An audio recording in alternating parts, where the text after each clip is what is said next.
Tulipoteza wapendwa, tulipoikosa amani, tuzidishie utulivu kwetu. Baba Mungu, tunakuomba. Indeed, there is growing anticipation for that much-awaited announcement of the presidential election. Of course, all eyes at this moment are at the Bomas of Kenya, the IEBC having announced that the announcement should be made at around 3 p.m. So we are waiting to see how that will happen. And we know that they have been preparing the hall there. The tables that were being used for verification have been cleared to make way for this declaration of who has been elected the 5th president of the Republic of Kenya. Will it be blue? Will it be yellow? We don't know at this point. All eyes trained at the Bomas of Kenya for that much awaited announcement. At this point, we have our reporters stationed across the country, even as Kenyans wait to hear who will be declared the president. And right now, I want us to cross to Kisumu. My colleague, Willie Lusige, is at Ndele Market. And now, good afternoon, Lusige. Good afternoon, Sharon. Actually, here at Kondele within Kisumu town, already celebrations are underway here because the residents have left the houses. What they're doing there within Kondele Market in this specific roundabout, where my cameraman can be able to show those are the supporters.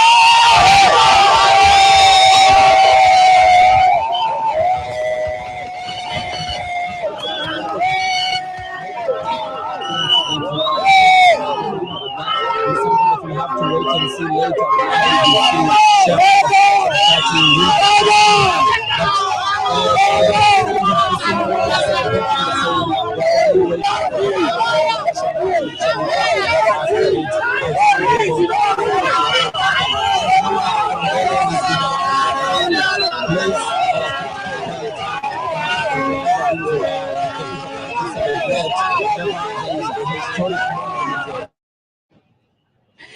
Right, understandably, a very excited group of supporters, obviously Kisumu being a place where ODM leader Raila Odinga enjoys massive support, and they are on standby for that announcement, hoping that the candidate they support will get to be announced winner.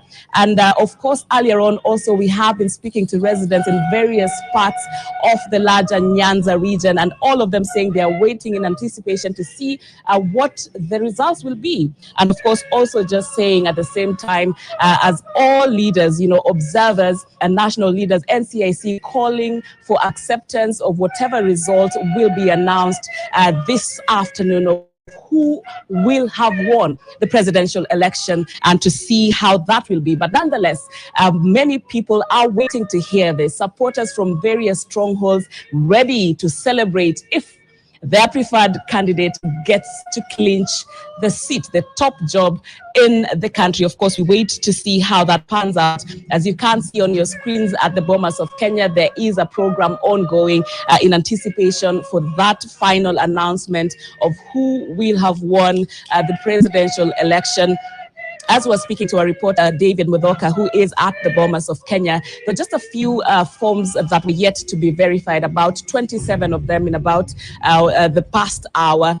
So waiting to see how this shifts the tally, how this impacts the tally of the presidential poll. But as we know, at this point, the IEBC already must know who has clinched the biggest numbers. And of course, considering the constitutional given threshold for one to be declared winner in a presidential election, which is that candidate would have to garner 50% plus one, and also managed to garner 25% of the votes of 24 out of the 47 counties that Kenya has. So a number of given, legal stipulations and the thresholds that the candidate has to have garnered in order to constitutionally have won the presidential election. We also saw a bit earlier on because the presidential candidates have been invited to, be part of the ceremony where the winner will be announced. We already know that Agano Party's presidential candidate, who already considered defeat, is at the Bomas of Kenya, waiting for that announcement. Professor Wajackoya is also already at Bomas of Kenya, as well as politicians from the various political parties. We have seen that they are at the Bomas of Kenya, and the IEBC was just already showing them where they have been designated to sit in the hall. There's room for observers as well. So a lot of anticipation for that, coming after a whole 6-day wait after Kenyans went to the ballot to choose whom their preferred candidate is for the presidential job for the next 5 years. So waiting for that final announcement to be made. The IEBC having said that this announcement, they anticipate that they will be making it at 3 o'clock this afternoon. So all eyes at the Bomas of Kenya, rather. But how are Kenyans waiting for this announcement? Right now, I want us to cross over to Kibra Live. My colleague Sophia Wanuna is on standby as she's talking to the residents of Kibra to tell us how they're waiting for this. Good afternoon, Sophia. What's happening in Kibra at this moment?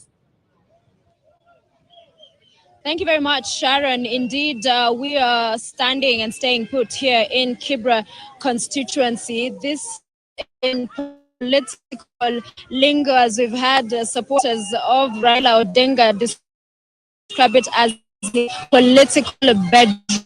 He enjoys wide support here, and a lot of activity. I will be showing you some of it.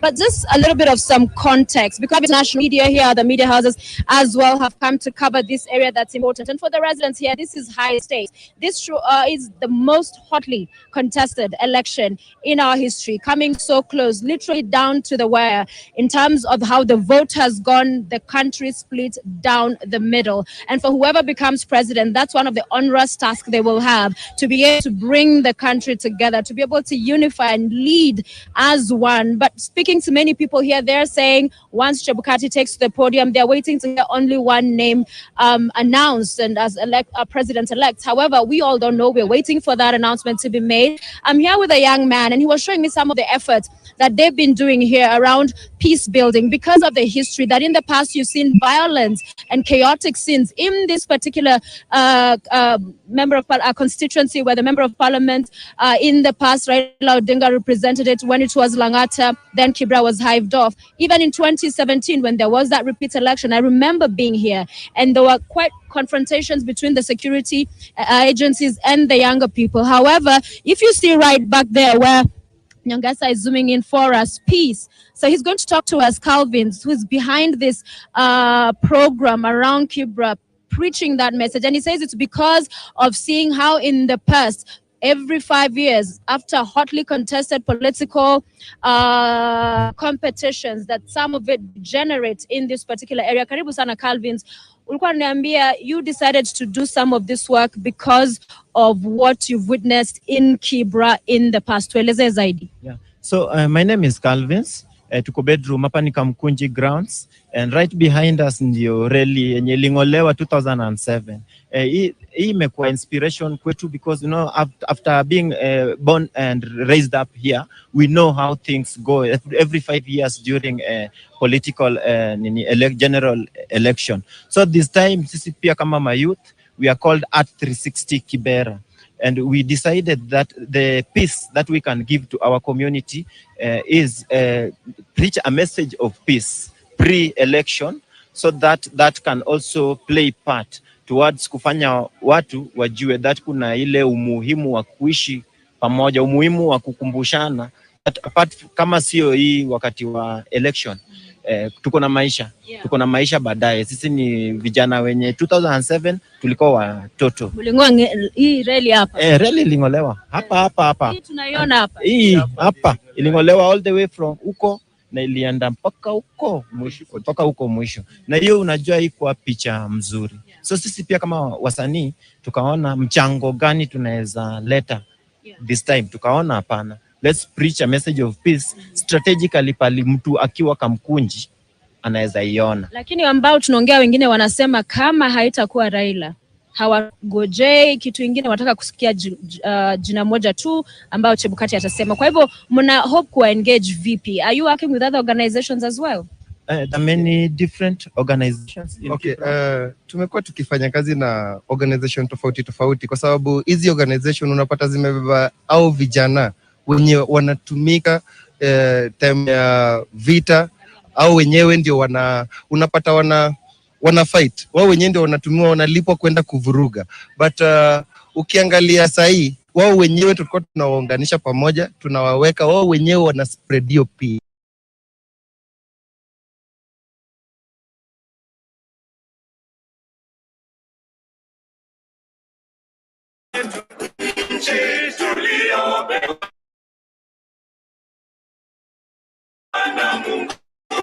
Kenya ni mama tena, ni baba yetu. Tuliopewa na Mungu wetu. Mungu tunakuomba uzidishe amani, upendo na umoja. Mungu tunakuomba uzidishe amani, upendo na umoja. Sote tushikane tuitenge Kenya. Kenya ni yetu, mimi na wewe. Kenya tunaipenda sote. Tushikane tuitenge Kenya ni yetu, mimi na wewe na wewe. Tunaipenda sana Kenya. Tunaipenda.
Shalom Kenya.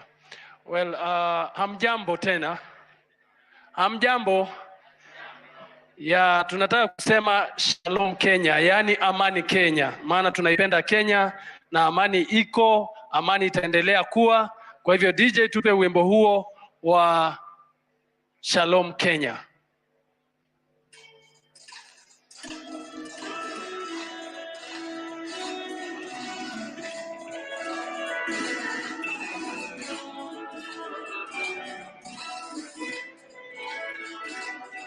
Tupe sauti DJ.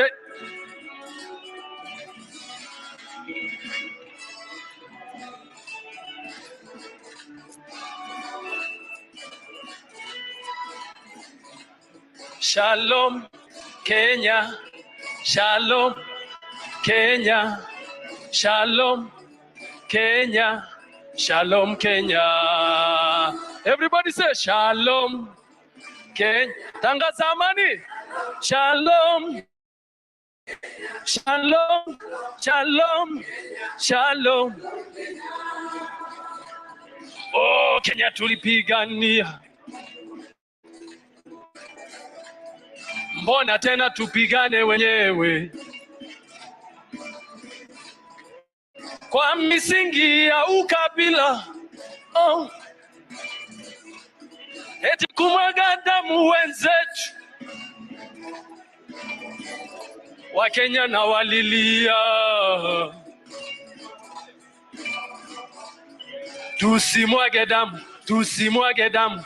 Tupendane, tupendane Wakenya. Tupendane, tupendane. Naomba tusaidiane, tusimame tuimbe kwa pamoja, tutangaze amani Kenya, tusimame. Wanakwaya.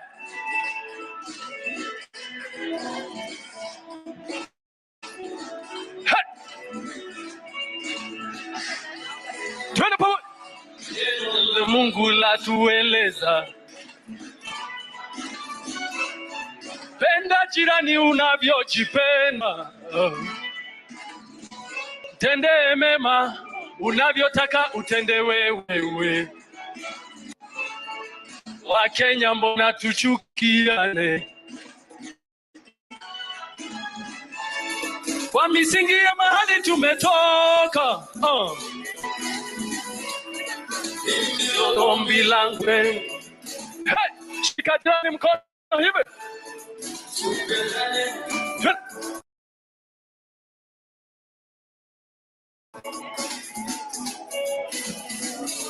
Tuangaliane.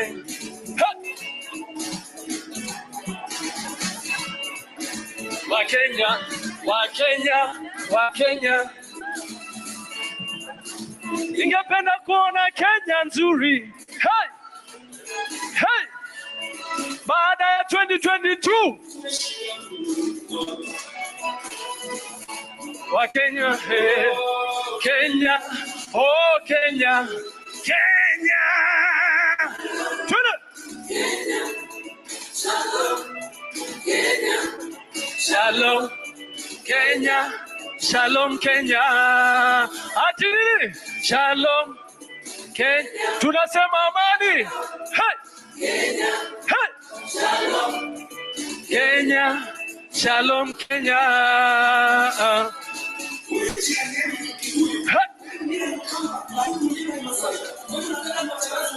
Hatuwezi kubali damu imwagike. Mungu anatubeba, Kenya iko na amani. Hey! Hey! Sisi ni watu wa Mungu. Sisi tuna Mungu moja. Tupendane, tupendane, tupendane. Hey!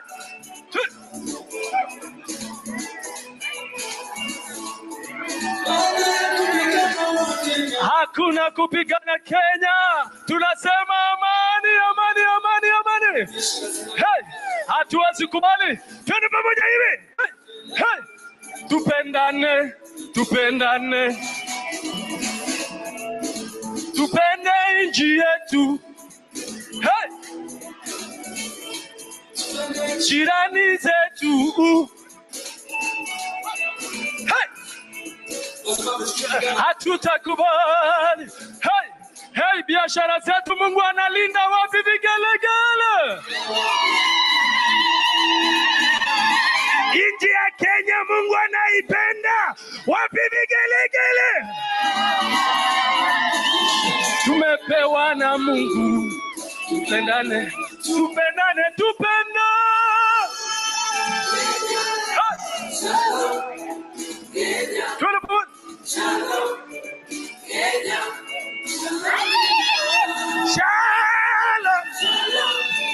Kenya. Shalom Kenya. Shalom Kenya. Shalom Kenya.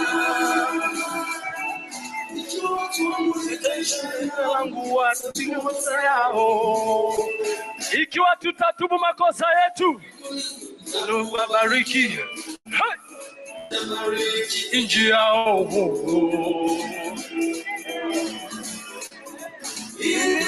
Ombi langu leo tunasema, Wakenya tupendane, tupendane. Twende sasa.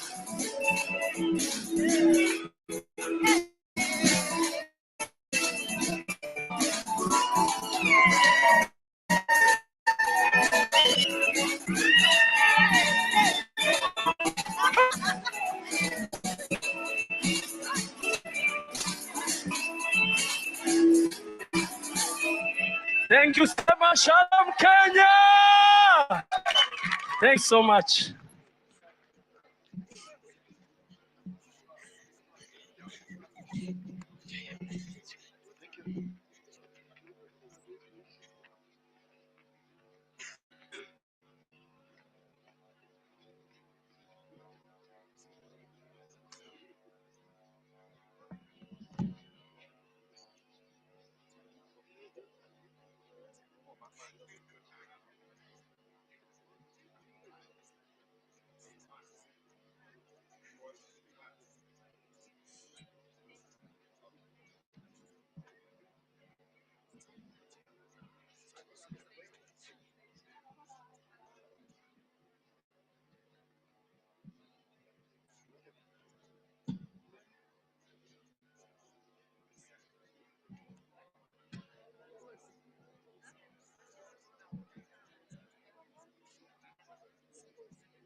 Kenya ni imara, sote tunajivunia.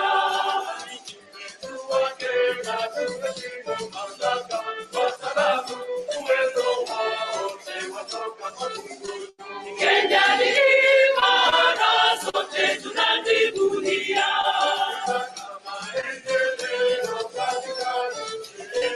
Kenya ni imara, sote tunajivunia. Kenya ni imara, sote tunajivunia.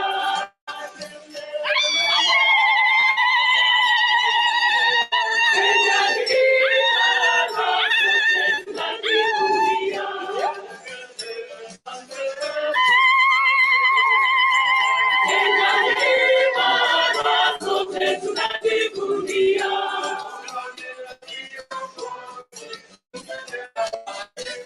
Kenya ni imara, sote tunajivunia.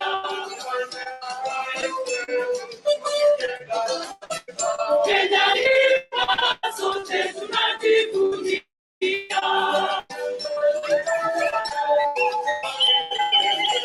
Kenya ni imara, sote tunajivunia.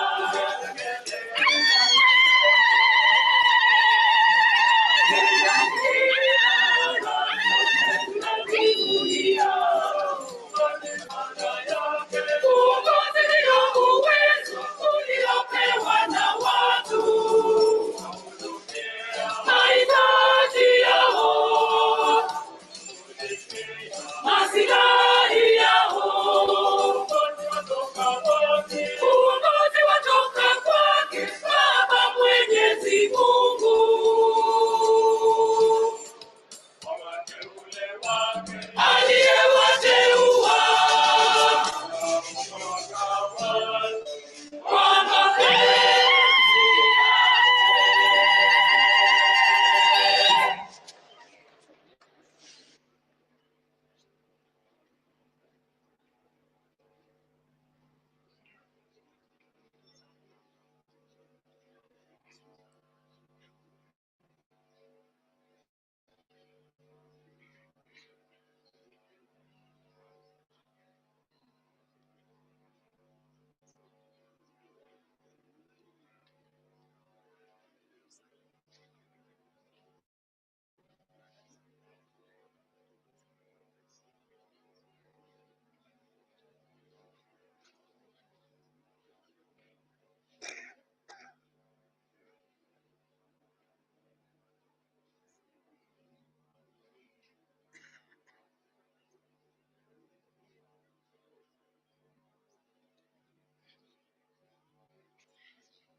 Naam, barabara kabisa mpenzi mtazamaji, kama unavyoona ni picha za moja kwa moja kutoka ukumbi wa Bomas. Kama unavyoona tumetumwa na barua moja wakisema kwamba leo hapo mwendo 9 IEBC bwana Kati ambaye ni mwenyekiti ataweza kutangaza mshindi. Kwa hivyo basi taifa litajua rais wake wa 5 siku hii ya leo.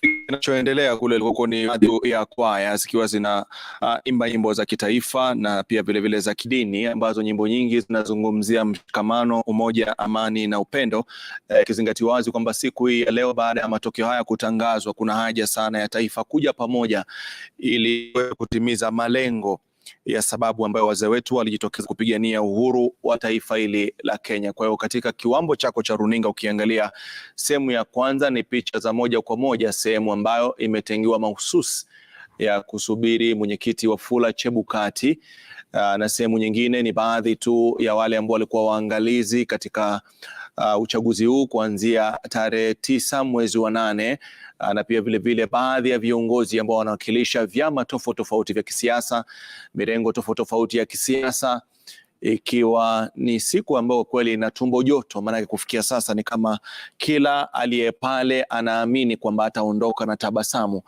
Lakini ukolo mambo ni kwamba wote hatuwezi kuwa washindi. Asiyekubali kushindwa si mshindani. Lazima upande mmoja utoka na tabasamu, upande mwingine labda utaondoka na kuridhika na kusubiri wakati mwingine. Nafikiri hiyo ndio hali halisi kwa sasa hivi, simu kwa wingi, subra kwa wingi.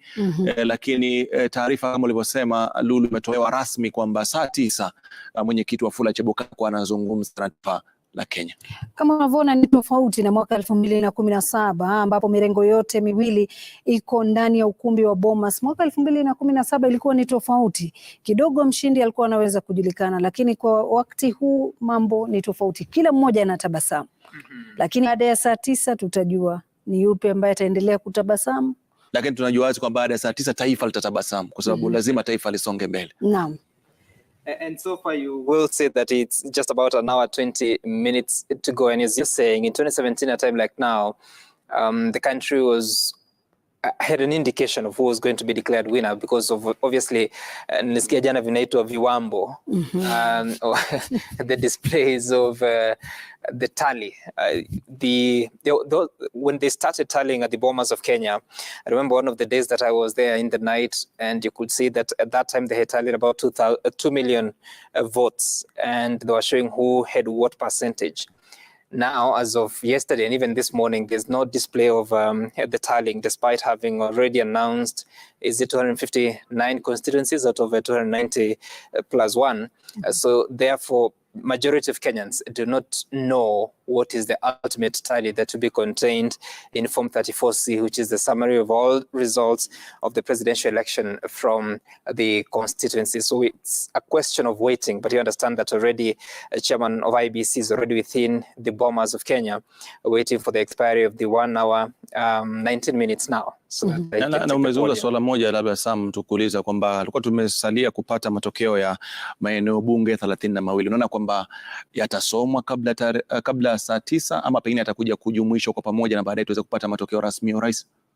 It appears that he may, because the law requires you have to announce what is the outcome in every constituency. So this is what they haven't done. So they have to do it unless, I don't know, unless they have communicated to the agents, because we saw that agents of the 4 presidential candidates had been called for a private meeting, unless that was made known to them. But it's also probably a responsibility to Kenyans to inform them what those Forms 34Bs are saying in as far as constituency tallies for the remaining constituencies, but also to include the diaspora vote, which of course you have to raise questions because they were actually among the first Form 34As to arrive into the portal. So that we're still here and there's no indication of what the tally is from the 34B of the diaspora is still a question that we have to grapple with, and we hope that the commission will be in a position to declare it before going ahead with the ceremonies of the afternoon. Na pia tunaarifiwa kwamba dakika 30 kabla ile mwendo wa saa 9 basi wagombea urais wataweza kupigiwa simu na mwenyekiti wa IEBC bwana Wafula Chebukati, kama tuliweza kuambiwa. Mshindi atapigiwa kwanza, alafu kwanza napigiwa rais wa jamhuri ambaye ni Rais Uhuru Kenyatta, alafu simu ya pili itaenda kwa mshindi na simu ya tatu itaenda kwa yule mwenye alipata kura chache katika chaguzi hizi, na pia vile hawatasahau wale wagombea wawili ambao waliweza kuwania kiti hiki cha urais, haswa bwana David Wahiga Maure na pia vile bwana George Wajakoya. Na mbali na hao pia asasi za kiusalama pia zitapigiwa simu kuweza kuelezwa ni nani atakuwa rais wa tano wa Jamhuri ya Kenya. And I think it's a fair expectation, because if you participate in election as a candidate, it's fair for you to be informed how you fared and what the outcome is just before it's announced to the country. Because in as much as the country is the biggest stakeholder here, you also that is a stakeholder, because you put yourself out there to ask for the votes of Kenyans. So whether you've gotten it or you haven't, it is expectation, a legitimate expectation to say so, for you to be informed of what the outcome is. Na pia vile pengine kuwafahamisha tu wananchi kwamba kuna mengi ambayo yanaendelea hivi sasa katika runinga yetu. Tulikuwa tumekuonesha picha za awali, labda pengine nje ya ukumbi wa Bomas hali koje, tukakuonesha picha pia vile ndani ya ukumbi wa Bomas hali koje. Ukiangalia ni nje pale ambapo maafisa usalama wako wameshika doria. Si kila Mkenya yoyote ambaye anaweza kuwa na gari lake na akaruhusiwa kuingia kule ndani, la hasha. Ni viongozi ambao watakuwa wanaruhusiwa kuingia pale, na wale ambao mapema vyama walikuwa vishaweza kuwatafutia vibali vya kuweza kufika eneo kama hili. Wako waangalizi pia vile ambao wako pale. Wako pia vile mabalozi, baadhi ya mabalozi ambao wako hapo ndani. Kwa nafikiri kwamba hiyo ndio hali ya hili hivyo hapo, kwa ni nje kabisa katika ukumbi ile wa kuelekea katika ukumbi wa Bomas. Usalama umeimarishwa na utaratibu lazima unafuatwa hapa kuhakikisha ni nani anaingia na nani ambaye haruhusiwi kuingia. Kumbuka ni shughuli muhimu ambayo usalama lazima ni sana, ikizingatiwa kwamba muda wote tunapokuwa tunaendelea huenda wagombea wote wa urais wakiwa wamefika mahali kama pale. Na kwa sababu kutakuwa na mmoja ambaye atakuwa ni rais mteule, basi lazima usalama wake pia vile unakuwa unabadilika. Lazima upewe kipaumbele hata kabla hajafika pale, manake vyombo vya usalama vazi kwamba hii itakuwa hivyo. Kwa hiyo hivyo ndivyo ilivyo, maafisa wa polisi wakishirikiana kutoka vikosi tofauti kuhakikisha kwamba kila kitu kiko shwari. Na pia ndani ya ukumbi wa Bomas umeona kwamba kwa wameka kama mfano wa uzio, maafisa ambao wameweza kusimama kuweka kama ukuta ambao kuhakikisha kwamba waliokaa kule pembeni hawezi itilafiana kwa chochote ambacho kinaendelea huku chini, ikiwa sehemu ambao wanailinda zaidi ni meza ambayo unatarajia kwamba pale ndio mbivu na mbichi zitakuwa zinajulikana ikifika mida ya saa 9. Na pia kuna mpangilio wa jinsi walio ndani ya ukumbi ule wanapaswa kuketi. Kama tuliweza kumsikia hapo mwendo wa saa 4, aliweza kusema kwamba anaomba nafasi ya familia ya wagombea Tabitha Motemi, naam, wakae karibu na dais. And actually, Rashid, that you speak of that table in the center, it looks like, because remember, Form 34C that has the tallies from all the constituencies, it has to be signed, especially by the agents of the presidential candidates. So it appears like that's where they will be sitting to be in a position to sign that Form 34C. Thereafter, that Form 34C will be taken to the IEBC chairman of Wafula Chebukati so that he is able to fill Form 34D. And 34D may be a form, but it is the certificate of the winner. So if indeed this election will produce or has produced a winner of who will be the president-elect, there has to be the Form 34D, which is the certificate of election awarded to the winner, and that is what they will use to go ahead now and be sworn into office. But also, it becomes a part of the evidence that has to be presented before the Supreme Court should any person be dissatisfied with the election, the presidential election outcome. So they'll have to carry the Form 34C and also the Form 34D. But also part of the evidence would be all the election-related material. For instance, the 34As all the way from the polling stations to the constituency level at Form 34Bs, and everything else that will be relevant to really adduce before court.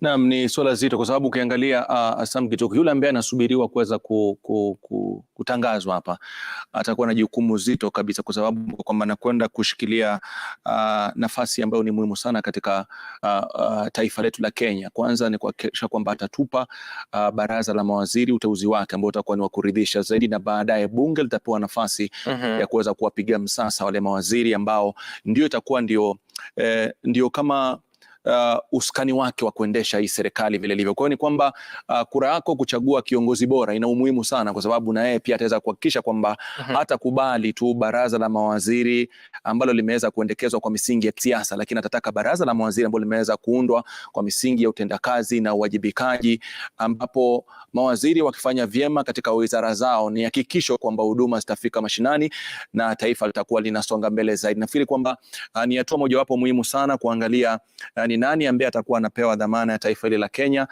na baadaye tuangalie atakuwa na msuko wa aina gani katika baraza lake la mawaziri, ikizingatiwa wazi kwamba kufikia sasa tushajua ni nani ndiye gavana, ni nani ambaye atakuwa anafanya kazi katika bunge la kitaifa, na ni kina nani ambao wameweza kuchukua nafasi ya kuunda sera katika bunge la Senate, bila kusahau wale ambao wako karibu kabisa, ama ndio nitasema ilikuwa ndio ushindi kabisa wa katiba yetu tuliyopata mwaka 2010 ikiwa ni uwakilishi wadi kupitia bunge la kaunti. Na mbali na kibarua kwa mwenyekiti Wafula Chebukati, na nadhani pia kibarua kiko leo kwa bwana Joseph Kinyua ambaye ni mkuu wa utumishi wa umma kulingana na ile kamati ya assumption of office. Kwa hiyo leo ana kibarua kigumu, manake baada ya matokeo kutangazwa, basi yeye anahitaji kuweza kufacilitate ile smooth transition. And it's interesting because just a few days ago, Joseph Kinyua, who is the acting secretary to the cabinet, addressed a press conference and indicated that they held their inaugural meeting for them now to draw the map of the next few steps that have to be taken so that they can be in a position to facilitate the swearing in and the taking over ceremonies between President Kenyatta and the president-elect as soon as that is determined. But also to indicate here, I'll be getting the description of who sits in that committee, but also very important to note that the president-elect will also have an opportunity to go ahead and nominate a representative or representatives to sit in the assumption committee, so that whatever preparations are being conducted, they put his interests and the running mate's interests in focus. Or that would be the deputy president-elect, not running mate anymore. Na tukiangalia baadhi ya shughuli ambazo ile assumption office itaweza kuchukua ni kwamba what Kinyua said, anasema kwamba wana facilitate handing over the process of the outgoing president, na pia vile security of the president elect siku hii ya leo. Mbali nao pia ni kuorganize for the personnel of the president elect. Na coordinate the briefings of the president elect, facilitate communication between the outgoing and the incoming president. Na pia vile preparing the program of the swearing in ceremony. Naam, ni kweli kumaanisha kwamba kivyovyote vile lazima kutakuwa na wachache katika taifa ambao watakuwa wanajua ni nani ambaye ameweza kupata kura nyingi, maana kuweza kufanikisha hayo na kuhakikisha kwamba kila kitu kiko shwari si siri kwamba lazima wafahamishwe. Ndio maana tukasema kwamba Wafula Chebukati kama mwenyekiti atakuwa na jukumu la kupiga simu japo 2, 3, 4 ili kuhakikisha kwamba kila kitu kiko shwari kabla aweze kutangaza. Lakini kuna kitu ambacho Samu kinajitokeza mbali na kinachoendelea pale Bomas. Tukiangalia ni baadhi ya viongozi ambapo wakifurahia ile burudani inayotolewa katika ukumbi ule. Ni burudani ya kitaifa, ni burudani ya kujiliwaza ile, maana watu wanajiuliza ni unajiliwaza kwanza kabla taarifa zenye mshtuko, ama ni burudani itakufanya kwamba wakati wa taarifa zile usiwe na mshtuko. Lakini kadri ambavyo masaa yanakaribia kufika saa 9 joto linapanda sana hata katika mitandao ya kijamii. Napanda kabisa, and it's very interesting because I listened to one of the songs that they were singing and dancing to. Let me just go through the lyrics. I'll not sing, but they were saying, inuka jitie nguvu, simama mshindi, tawala una kibali, msaidizi wako yu ndani yako, nieleze je mteule ulivyo nguvu, umepewa uwezo kwa roho wa Mungu, usife moyo mteule, ufalme ni wako, umrithi pamoja na Yesu. Tutajua rais mteule ni nani. Nyimbo ishaimbwa, wote wanaimba, lakini rais mteule atakuwa mmoja tu. Inafurahisha safari wameweza kukubali kwamba waweze kuliwazwa na nyimbo. Lakini utaratibu wa IEBC hawana budi, lazima wakubali. Tofauti na matokeo yalivyokuwa kitangazwa, yale maeneo tofauti tofauti walikuwa wanaona kwamba wanapoteza wakati, waharakishe, lakini leo kila mmoja roho yake tulivu. Wajua ile nyimbo ni kama ukiangalia kwa utaratibu kama anavyosema Sam, ukiangalia labda pengine mashairi ya wimbo huo yanaliwaza kuleta matumaini na kutoa ushindi na kumwelekea Mwenyezi Mungu. Kila mtu alikuwa anaimba akijua kwamba mashairi yani kama yale ya mgombea wangu ambaye anasubiri atangazwe. Kwa nafikiri wale wa Kenya Kwanza wameyapenda mashairi yale, maana yake ni kama wanasema sasa ule mteule ndio huyu ambaye Mwenyezi Mungu ametupa. Upande wa Azimio la Umoja wa Kenya pia vile vile nao wanaimba kuona kwamba huyu ndio yule ambaye simama, manake ndio wewe. Kwa nafikiri ni muda wa kusubiri, kwa sababu mashairi yatakuwepo na pia matokeo yatakuwepo. Kwa hiyo baada ya Wafula Chebukati kutangaza, nafikiri kuna wengine wataomba ule wimbo sasa uchezwe tena na wanakwaya, manake hapo utakuwa na maana zaidi kushinda sasa hivi wakati kila mtu anaupenda ule wimbo. Ingawa I had one of the analysts say that you campaign in prose, I mean in poetry, but you govern in prose. Kwa sababu ushairi mtamu sana wakati tunafanya kampeni. Lakini kutekeleza majukumu ili nchi utaitunga kweli. Na pia kuna kitu kingine cha kwamba pale walipo sasa hivi viongozi wetu wanajua kwamba stesheni zote zinafuatilia. Kwa hiyo kuna ile hali ya kwamba lazima tuoneshe mataifa na wafuasi wetu kwamba sisi ndo tunapata ushindi, kwa sababu hata kwa mtu ataonekana amenuna kwa njia moja nyingine, hata kama ana shida zake binafsi, Wakenya huko washajitolea taarifa ya kwamba ikiwa Sam Gituku wafurahie, basi inamaanisha kuna shida fulani. Kuna vitu ukiangalia wote lazima wawe na tabasamu, wanataka wasitake, kwa sababu ndio huku wanaotizama wajue tuko vizuri hadi kufikia sasa. I want to take you through the assumption of office of President Committee. The committee shall be an ad hoc committee, shall consist of the secretary to the cabinet, who shall be the chairperson. So in this case, we don't have a secretary to the cabinet in substantive capacity, but at the moment it's Joseph Kenya who works in that position. He's also the head of public service. And this was actually part of contention in the final months and weeks of the 12th Parliament. Then in that committee also, there is the Attorney General. There's the Cabinet Secretary of the Ministry responsible for matters relating registration of persons. This would be C.S. Matiang'i. The Principal Secretary in the Ministry responsible for matters internal security, that would be P.S. Kibicho. The Principal Secretary in the Ministry responsible for matters finance, that would be Julius Muya. Principal Secretary in the Ministry responsible for matters relating to foreign affairs, that would be Macharia Kamau. The PS Ministry responsible for matters to ICT, that would be Jerome Ochieng. The PS in the Ministry responsible for matters relating to constitutional affairs, I don't know who that would be. Do you have the Ministry responsible for constitutional affairs? I don't know about that. Then the PS responsible for matters relating to cabinet office, would that be? Then the PS responsible for matters relating to local government would be devolution. Then the Principal Secretary Ministry responsible for matters, culture and social services, again the PS are the Heritage Ministry. And of course the Chief of Defense Forces, Director General of NIS, Inspector General of Police, and of course the person responsible for the administration of State House, that would be Kenneth Mbogo, and so many other officials that are part of that committee.